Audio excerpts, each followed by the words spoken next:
NBC London Bureau this morning are two members of the so-called Fab Five, Simon Le Bon, the lead vocalist, and keyboard player Nick Rhodes.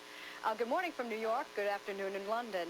We're going to talk about what we've just seen here in just a moment, Nick, but if I've got my history right, you were one of the founding fathers at the age of 16, right? Yeah, that's right. Had you ever heard of a video at that time? Oh, no. We were just playing in sort of small clubs around Birmingham where we started the band.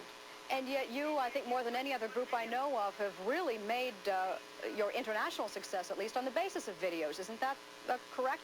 I think videos have certainly worked to our advantage. I mean, particularly like when the first single came out, Planet Earth, we did a video with it with a guy called Russell Mulcahy, and that was sort of sent all over the world before we toured places. And, for example, that song was #1 in Australia, and we'd never ever been there, so I guess it's helpful. I guess it has. Simon, you are the guy on the, what is that? It's a torture wheel of some sort in the Wild Boys. It's a windmill. It's a windmill? Yeah, especially imported from Holland. And you're on it? Yeah. Now, when you made that video, how long were you on it? Oh, ages and ages. 3 weeks at least. You said I could exaggerate. The truth is 8 hours. I was on it for 3 days, but I was about 8 hours over a period of three days. Gives you a very sore bum indeed. I'll bet it does. We're going to re-rack the tape and look at it again. I've always wanted, when I watch MTV, I always wanted to ask the groups, what does it mean?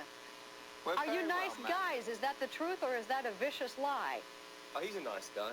Yeah, he's not too bad. I've got bad habits. Yeah, but you don't specialize in sort of a hostile image, do you? Do you mean doing photographs like this? Really. You don't got it, Simon. You're a nice guy. You can't help it.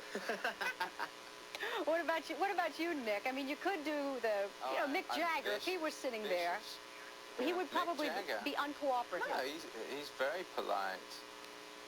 He's a gentleman, isn't he? You ever tried to interview him? I've met him, actually. No. How old are you guys now? Early 20s, right? Well, I'm sort of mid-20s. I'm early 20s. Yeah. What do you want to be doing when you're in your early and mid-30s? I don't know. Yeah, I never think that far ahead. It's a long time yet. Actually, talking about the Rolling Stones, if we could last as long as them, I'd be a happy man. You think they've still got it, McCartney and Jagger? McCartney and Jagger, what group are they in? Yes, good question, Jane. You have both, you've participated in... Jane's blown it. In a good deed. What is it called? The record that you've cut with some other people for Ethiopia. What's the name of it? On last Sunday, we all got together in a little studio. Lots of bands all flew in.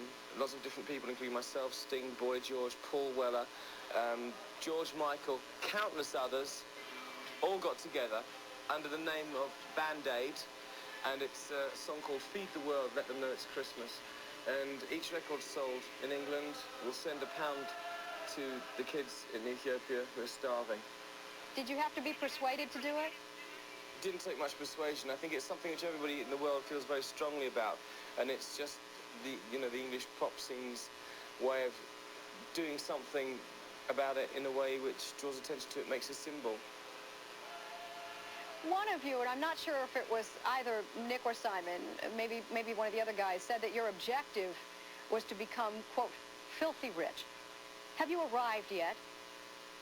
No, we're reasonably grubby at the moment. Well, I think you're well on your way. Continued success to both of you. And when you're in New York, do drop by. Thanks very much, Thank Jane. you. Thanks very much today. Thanks very much, NBC. Bye-bye. See you soon, America.